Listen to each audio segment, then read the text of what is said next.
to come to a club where people wear on each other?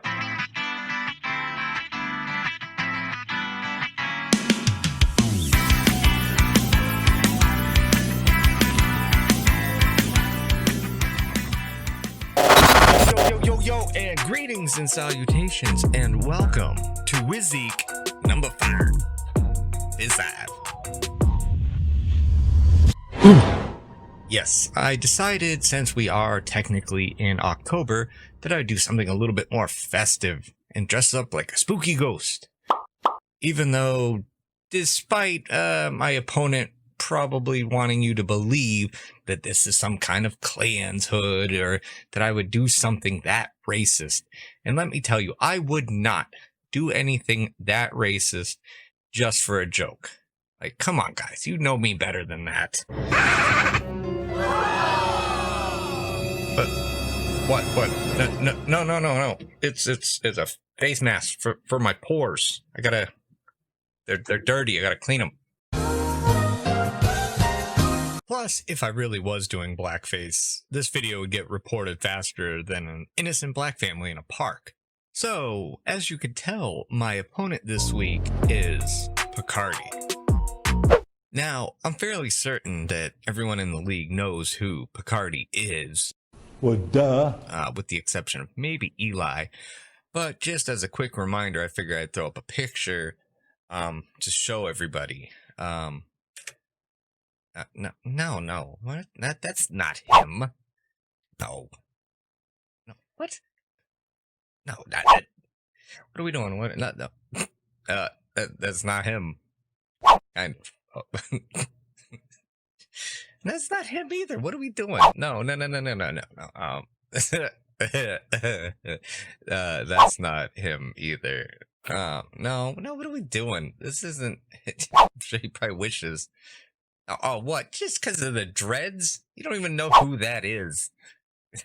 Oh, another one. You don't know who these people are, anyways. That's not. Oh, that's close. But that's not him. But no lie, you do look like fucking T.Y. Hilton, motherfucker. Just saying. All right. So what is the deal with these hashtag Clearviews that you're posting? Like, are you trying to be the next Montel Williams? Are you trying to make motivational posters to hang up in the barbershop? Like, come on. The fucking hang in there cat gives me better advice than you. But hell, what do I know? Maybe you're some deep, profound, insightful fucking poet. So let's take a closer look at some of these black Shakespearean posts. Ask a woman to describe a good man and watch her describe an ATM. Yeah, no shit, and ask me to describe the perfect woman, I'm gonna say it's an ATM with tits. Growth is saying okay when you know you have a whole paragraph in you. Yeah, the internet has that too. It's a meme called Cool Story Bro. Or they actually have a meme for you guys too. Fellas, normalize this. Him, bae, what you doing? Her, nothing, why? Him, come outside. Her, question mark? Him, bam, gifts, flowers. Yeah, they invented a whole holiday around this whole premise. It's called Valentine's Day. You give her all that shit, you usually get anal for it. How ugly be thinking, me included.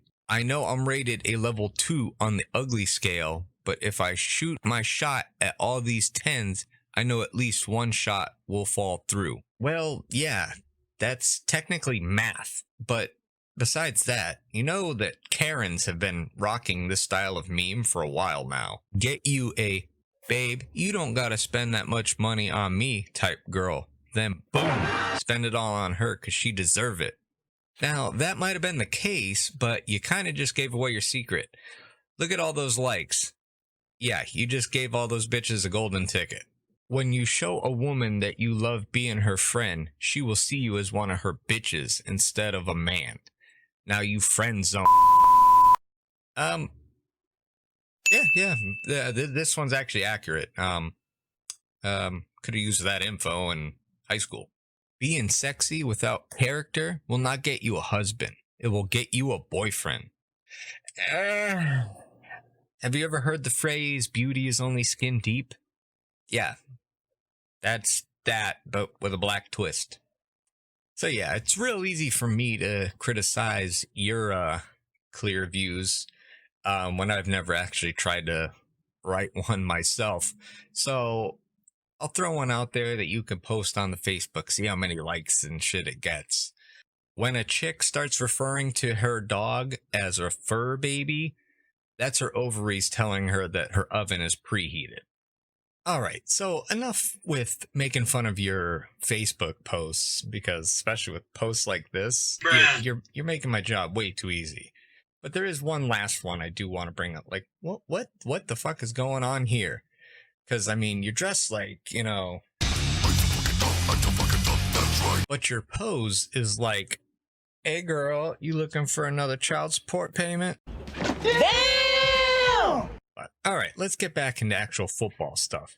Now, I was trying to assemble the perfect all-white team to play against you this week, but McCaffrey got hurt. I got cut, but I had to trade Thielen away due to the injuries.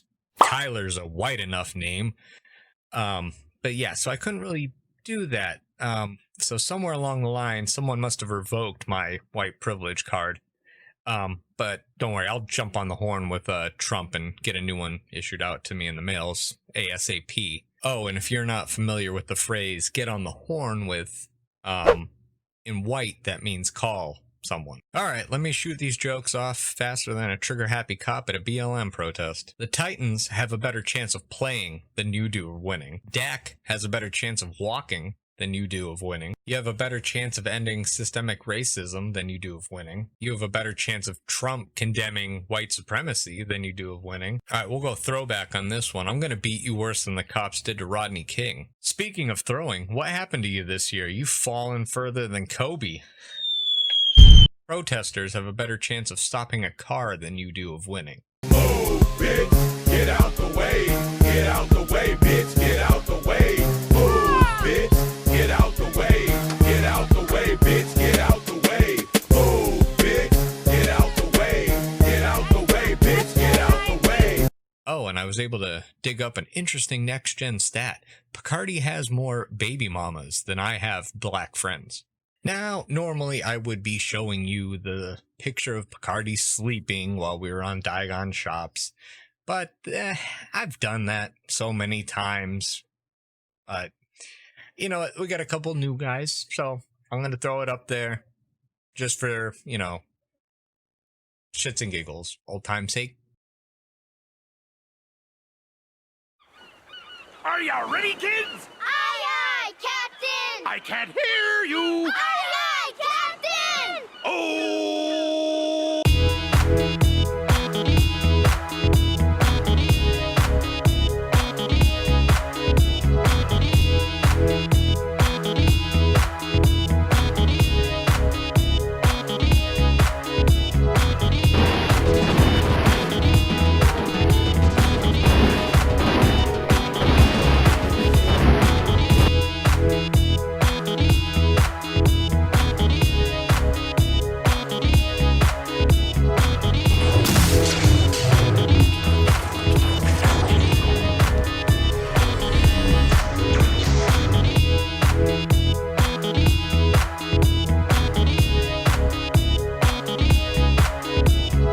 Insult to the men and women who serve in law enforcement. I want everyone who puts on the uniform of law enforcement. Travis cruising for that little guy in the baseball uniform.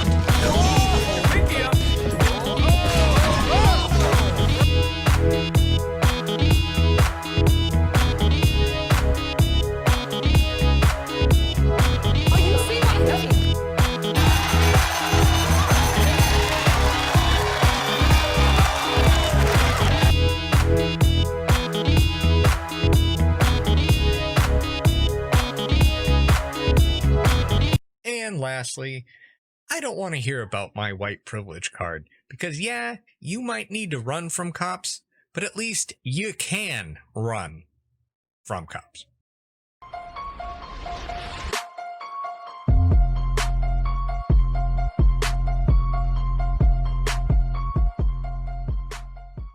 So obviously the big news is that Dak broke the fuck out of his ankle.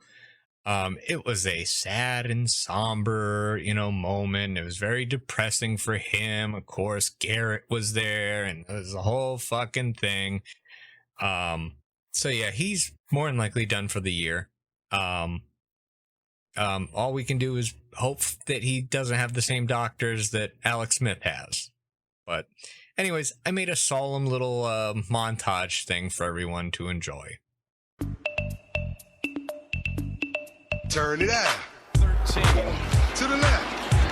Take it back now, y'all. One hop this time. Right foot, let's stomp. Left foot, let's stomp. Cha-cha now, y'all. Last time to get funky. To the right now. Oh no. To the left. Take it back now, y'all. One hop this time. You almost got to One hope it's a hop this cramp, time. don't you, if you're a Cowboy Right fan foot, right two there? stumps. Oh, Left foot, two stumps. that does not look good, Slide Jim. to the left. Slide to the right. Oh, no. Crisscross. Oh, you can just Crisscross. see that at the bottom. Cha-cha, real smooth. Let's go to work. Oh, To the one of left. those you don't want to see twice. Take it back now, y'all. Two hops this Look at the time. love form. Two hops this time. Right foot, two stumps. Left foot, two stumps. Hands on your knees. Hands on your knees. Get funky with it. I think it's, you can tell by his face, he knows that it's not something Yeah. small. Come on. Cha-cha now, y'all. Turn it out. To the left. Take it back now, y'all. Five hops this time. Right foot, let's stomp. Left foot, Kid let's right there has stomp. never missed a start, Jim. Right foot His entire again. career. Left foot again. Right foot, let's stomp. So speaking of Alex Smith, Kyle Allen got hurt. Fucking shoulder, arm, something. And Alex Smith got to return. So yeah, everybody was happy about that. I really don't know what this means for fantasy. It was just a very easy segue, so I threw it the fuck in there. Next up, we got Sammy Watkins hurting his hamstring. Again. Moving on. Next up is AJ Green with a hamstring. Again. Sort of moving on. No one cares. He hasn't been worth a damn all year anyways. The other receivers, actually, maybe he's better as a fucking distraction just to keep him out there. I don't know, but we'll see. Next up is Deontay Johnson with a back injury. So he came back from like a concussion, and he was out for the Rona. Well, the team was out for the Rona, not him. So he hasn't really been worth a damn anyways. And the only reason why it's important is it just boosts the already boosted Chase Claypool. So everybody get ready to drop probably minimum $50 just to grab him off the waiver. And lastly, we have Dalvin Cook hurting his groin. There was also some other whatever people I just didn't feel like making things of, like Russell Gage, DJ Chark Baker. But the Dalvin one is interesting. He hurt his groin, but I guess he was good to go back in, but the coaches held him out. He's notoriously injury prone, and Justin has him, but his handcuff, Madison, happens to be on Papa Jerry's team. So, Jerry, don't give him away for free. And if Justin tries to flip Dalvin Cook to one of you guys, be very, very, very aware of that. That he is super injury prone. Ask Gary. I think he had him like the last 2 years. He is super injury prone. Why I avoided him. He's been fucking crushing it. But if I'm Justin, I bet my butt's a little puckered right now.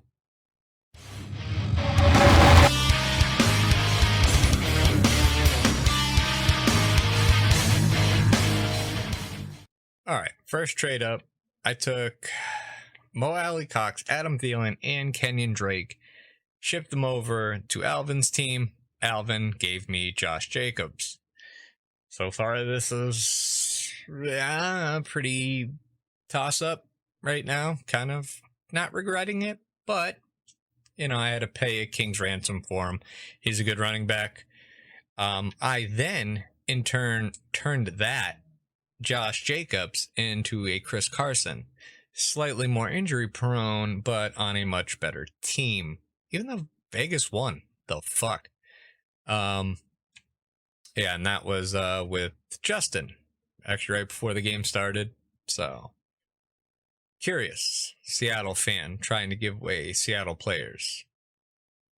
I don't know. Trying to figure that out. And lastly, on the very unimportant news, Harrison in desperation mode is giving away Fitzpatrick to, for a defense. Whatever. That's it.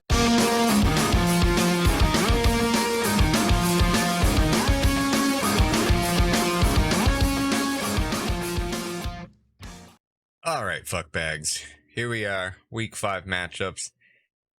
Disclaimer. I'm actually doing this shit on Monday morning, like I normally do. But for fucking bullshit reasons, we have a goddamn Tuesday game. So technically, these aren't set in stone, but for the most part, everybody's matches are pretty much decided. Picardy would need, like, Allen to go nuclear, plus I have fucking Brown. And other than that, I think the winning team is already winning. Justin's got the win. Papa Jerry's got the win. Joseph and Daryl's got the win there. Yeah, so the only match that technically could change is mine, but I have such a smackdown laid on Picardy that he's down for a 10 count. All right, so since I have this matchup pretty much in the bag, rather than rag on Picardy, because I almost don't feel good about the win. At the last minute, he had to put in McKissick because the fucking Broncos game. So that's an unexpected bye week. Hopefully Allen can play.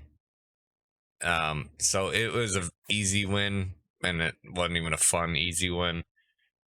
But yeah, so let me talk about that fucking thing I pitched in the chat, just so everybody understands. If you make the claim prior, like before because both players need to not play. So I claimed before this game started that my backup was going to be Justin Jackson. If for some reason AJ Brown does not play, is how that would work. Because he's in the flex spot, yes, I could have put a running back or receiver or tight end, as long as I claim it before the game starts.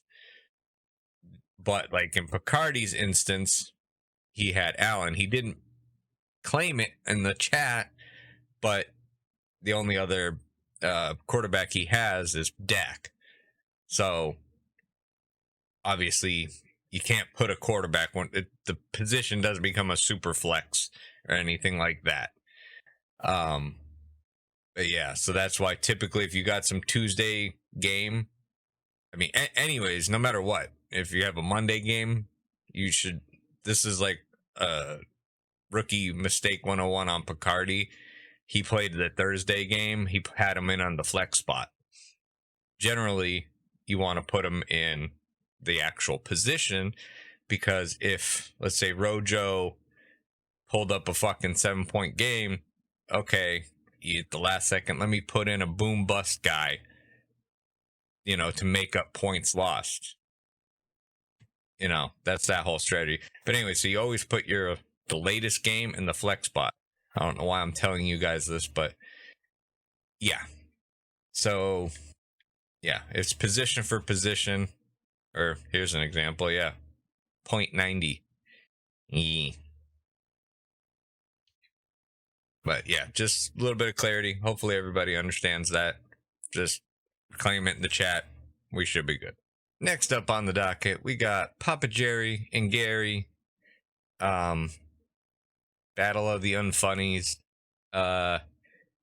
This is another game that could potentially change on the Tuesday game if the Buffalo defense goes crazy and Stephon Diggs dies in the first quarter. Potentially. But yeah, this is another example. Jerry understood what I was talking about. he claimed that Slayton would be his backup. Now, Slayton did good.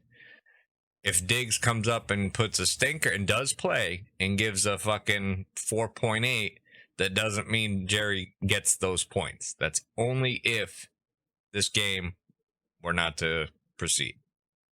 All right, and next we have Alvin and Joseph. Joseph looking like he's getting win number dos, where he is. Hasn't even gotten Singletary to play. He's already got the win. And Alvin, womp womp, falls further down the list with the beautiful play of Julio Jones, who was unable to make that game. I assume you were asleep or something. The shitty part about nights, but yeah, they did claim he was going to be out prior. But the whole time watching that, it was just terrific. And me trading away Mo Alley Cox to him, they gave him a bagel, makes me feel even better too. And Dak, you just had a shit week, Elvin. Oh well. Oh, and to make matters worse, look at all these points just sitting there on the bench. Oh.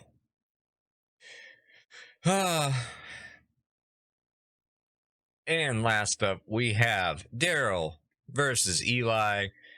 Daryl getting the win without Henry even playing. It was a close match. I don't know. Nothing really funny to say about it. The negative defenses on both sides, that's pretty interesting. The real funny thing was Miami beating San Fran. Yes. I even made a little video for you guys about this whole matchup. So we'll just go to that. Fuck you guys. See you next week. Hey, cut it out. What's going on? There's nothing wrong, but maybe you should get out of the pool immediately. What do I do? Have fun! Get the manager out here.